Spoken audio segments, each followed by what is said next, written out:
Iglesia, hoy quiero hablar contigo sobre examíname.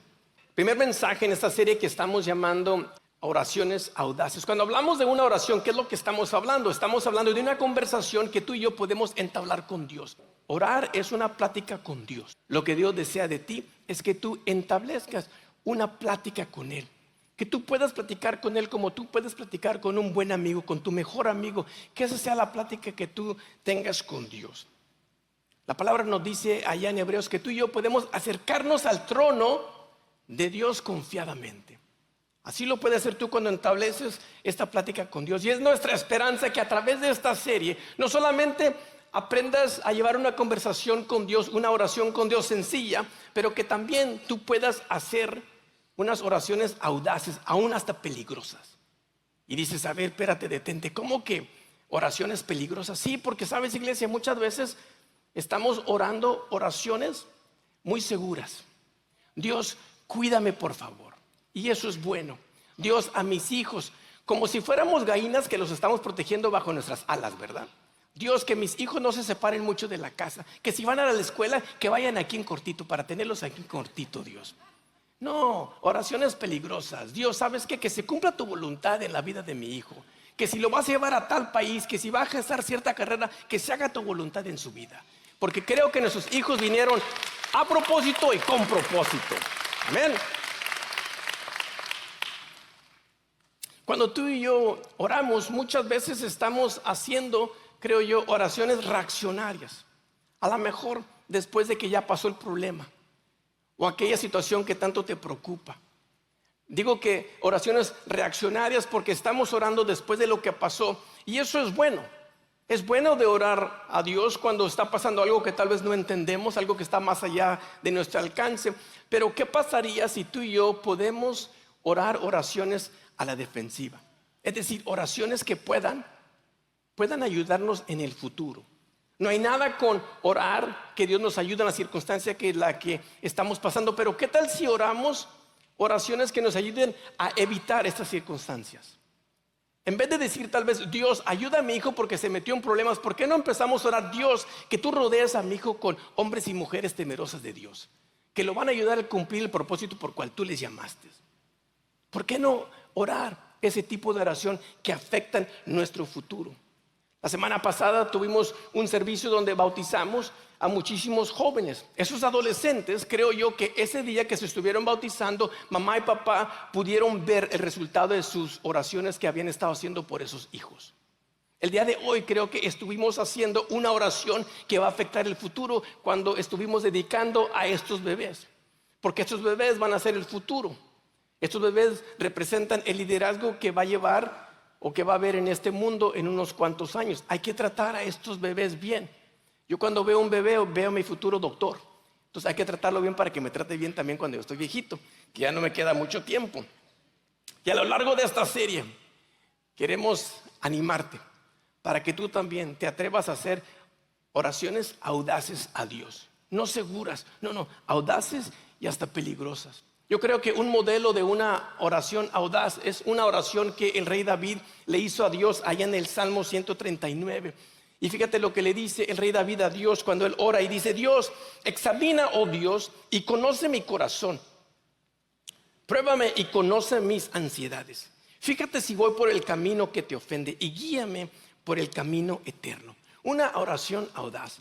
Vamos a desempacarla en 4 diferentes cosas que creo yo que aquí el rey David está orando. Lo primero, él le dice a Dios, Dios, examina mi corazón y conoce mi corazón. Ahora, ¿por qué? ¿Por qué el rey David, un hombre que la misma palabra dice que conforme al corazón de Dios, por qué él está orando estas cosas? ¿Por qué tú y yo debemos de orar de esta manera? Dios, examina mi corazón. A lo mejor estás aquí y dices, Darío, que el estar aquí no comprueba que soy una buena persona. Estoy en la iglesia. Hay personas que no están aquí. Y sí, en sí, parte de eso revela que tú eres bueno. Pero la verdad es que sin Dios, nuestro corazón no es bueno. Mira lo que dice el profeta Jeremías en 17:9, que el corazón humano es lo más engañoso que hay y extremadamente perverso. ¿Quién realmente sabe qué tan malo es? Él dice que el corazón humano no debemos de confiar en él. Por eso debemos de pedir que Dios examine nuestro corazón, que nos ayude a entender qué es lo que está en nuestro corazón. Porque sin Jesús, iglesia, sin Jesús nuestro corazón no es bueno. A veces tú y yo engañamos a otras personas. Y creo que al engañar a otras personas también nos engañamos a nosotros mismos. Porque ¿quién de aquí no ha dicho una mentira en su vida? Aquel que levanta la mano, ya eres mentiroso, eso te está revelando, ¿eh? Y creo que es una de las mentiras más común que nosotros decimos de nosotros mismos. Nosotros no decimos mentiras. Es que, Darío, malinterpretas, yo no soy materialista, es que me gustan las cosas buenas. Darío, es que malinterpretas, yo no soy chismoso, me gusta informar a las gentes de lo que está pasando en mi familia y en mi comunidad. A lo mejor algunos se han dicho, sabes, yo no soy alcohólico, me gusta tomar para relajarme bastante después del trabajo. La gran mentira que nos decimos. Pedirle a Dios que examine nuestro corazón, que nos ayude a entender qué realmente hay dentro de eso. Yo creo que al hacer esas oraciones también debemos de pausar para escuchar qué es lo que Dios me está diciendo. ¿Sabes? Una oración es nosotros hablando con Dios. Una meditación es nosotros pausar para escuchar lo que Dios me está tratando de decir. Algunas personas están aquí y dicen, Darío, yo he estado orando por mucho tiempo y Dios no me ha respondido. ¿Por qué? No te venzas de hacer lo bueno. Los tiempos de Dios son perfectos.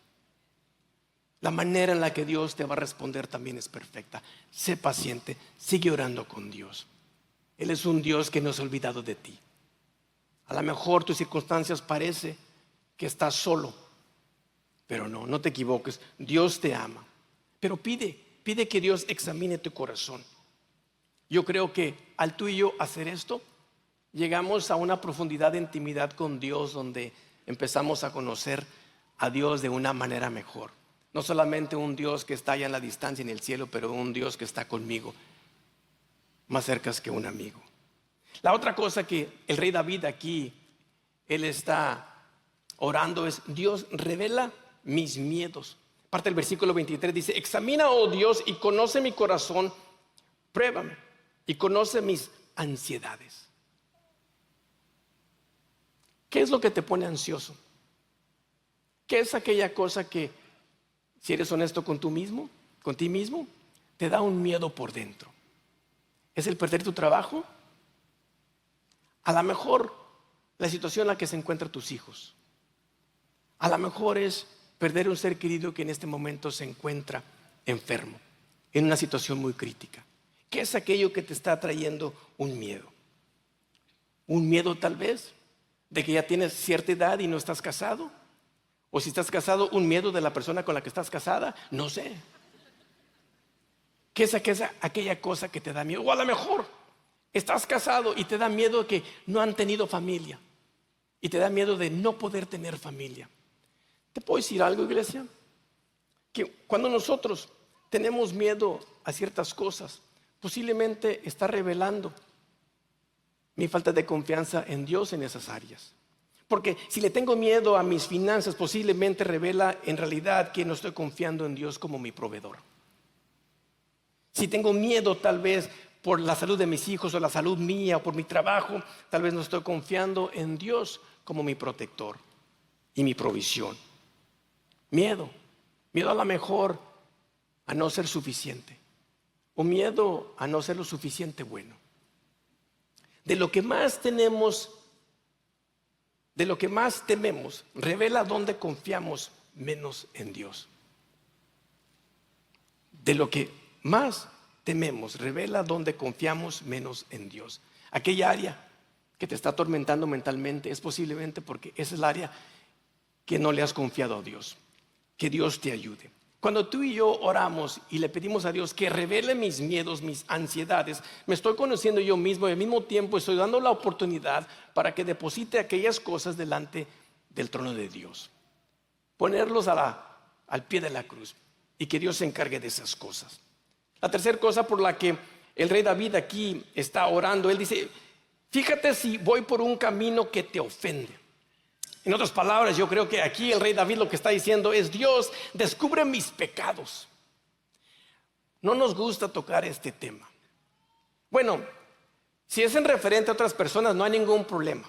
Nosotros somos muy rápidos para decirle a otras personas, ¿verdad?, cómo deben de vivir, qué es lo que deben de hacer, qué es lo que deben de comer, qué tipo de ejercicio deben de hacer. Oiga, un día estoy hablando con una persona y me dice: no, haz lo que yo te digo, no lo que yo hago. Y este era un entrenador, en un gimnasio, y no tenía cuerpo de entrenador. Pero descubre Dios mis pecados. Es muy fácil sacarle la paja al ojo del prójimo, pero dice Dios: pero antes de que hagas eso, ¿por qué no te sacas el leño de tu propio ojo? Es una exageración, y Dios dice: mira, tienes suficiente trabajo aquí para preocuparte con lo que está haciendo o diciendo otra gente. Mejor enfócate en lo que quiero que tú seas y tú hagas. Dios revela, descubre mis pecados.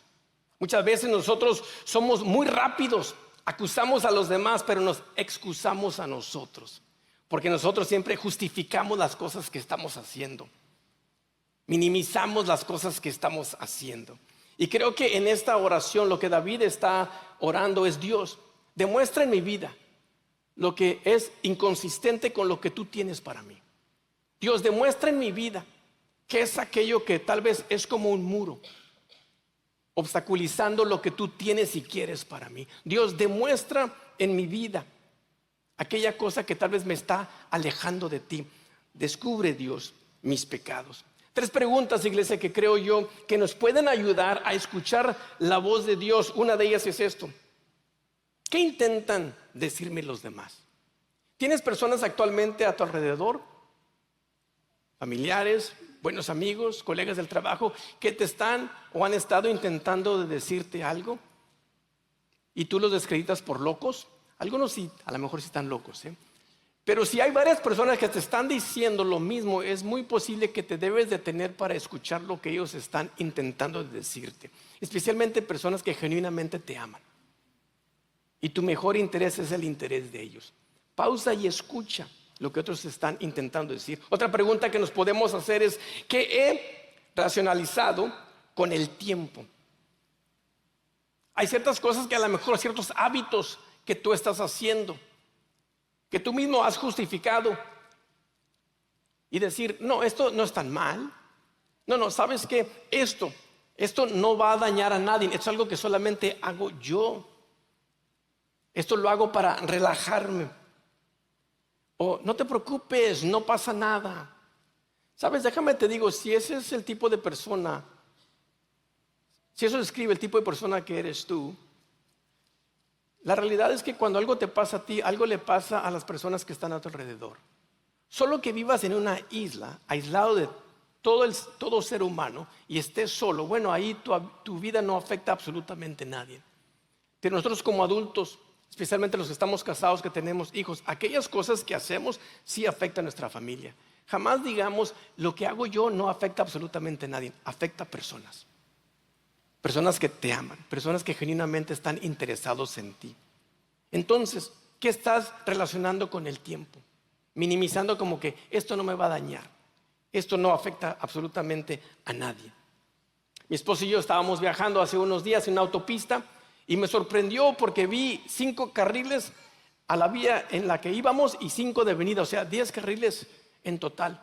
Íbamos aproximadamente a 65 millas por hora y le digo a mi esposa: oye, 5 carriles, ¿qué tanto tráfico? Y claro que mientras que vas en tu carril, vas enfocado en tu carril. Que no se te ocurra desviarte para el lado derecho o el lado izquierdo sin poner tu señalamiento, sin fijarte si viene alguien en un lado. Porque ¿qué pasa? Puedes causar un gran choque. Cuidado. Y alguien ya mero nos pegaba el día de ayer, La persona no se fijó y empezó a entrar a nuestro carril. Y claro, yo usé el claxon, ¿verdad? Usé aquel canto nacional mexicano, que ya te lo sabes tú, para decirle: hey, quédate en tu carril. Porque si nos salimos de nuestro carril, de esas líneas que nos mantienen seguros, vamos a causar un daño. No solamente a nosotros mismos, pero a las personas que van en nuestro vehículo, como a las personas que van en otros vehículos, en otros carriles. Pero ¿sabes? Lo lindísimo de una autopista que tenga tantos carriles es que si tú te mantienes dentro de esas márgenes, dentro de esas líneas, a la velocidad que te están recomendando, tú puedes correr esa velocidad y correr por largas distancias sin causar ningún mal a nadie. Creo que lo mismo pasa en nuestras vidas. Cuando hay algo que se llama pecado, que lo estamos minimizando, haciéndolo por un lado, porque no es tan malo como lo que alguien más, pero cuidado, estás jugando con esas líneas y Dios te está intentando decir, quédate en tu carril, porque si no te vas a causar un mal a ti como a otras personas que están viajando contigo. ¿Estás conmigo? La otra pregunta que nos podemos hacer, que nos ayuda a escuchar la voz de Dios es, ¿dónde estoy más a la defensiva? Es decir, ¿cuáles áreas en mi vida o de mi vida otros no tienen permiso de entrar o de preguntarme? ¿Cuáles áreas están prohibidas, de las que yo no quiero hablar? Y a lo mejor esas son las áreas que Dios quiere tocar en tu vida. Aquellas áreas que en realidad no le has entregado a Él. La palabra dice que esas cosas pueden ser pecado en nuestras vidas. Y sabes, cuando tú y yo entablamos una conversación con Dios, una oración a Dios, donde le pedimos perdón por aquellas cosas de las que tal vez nos ponemos muy a la defensiva, Dios te extiende su perdón porque Él te ama. Y la palabra también nos enseña cuando hemos ofendido a otras personas o pecado contra otras personas, si tú y yo queremos paz y la sanación sobre esa situación, también pedir el perdón a esas personas. ¿Dónde estoy más a la defensiva en mi vida? Por último, lo último que aquí el rey David, él está orando, él dice, Dios, guíame.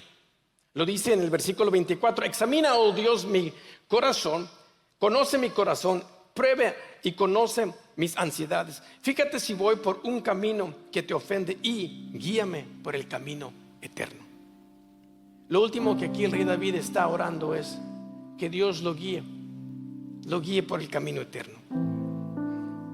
La verdad, iglesia, es que aún muy tu vida, pero cuando tú vienes a los pies de Cristo, cuando Dios es tu Dios, Jesucristo es tu Señor y tu Salvador, las decisiones ya no solamente son tuyas, sino que antes de tomar cualquier decisión, tú y yo debemos de preguntar y orar.